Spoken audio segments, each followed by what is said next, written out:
கற்பக பெருமான் உச்சந்தலையில்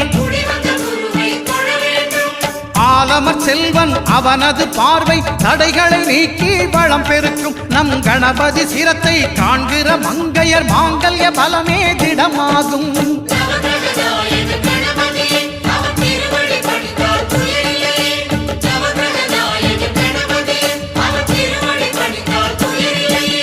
ஒன்பது கோளும் ஒன்றாய் காண அங்கு கற்பகம் என்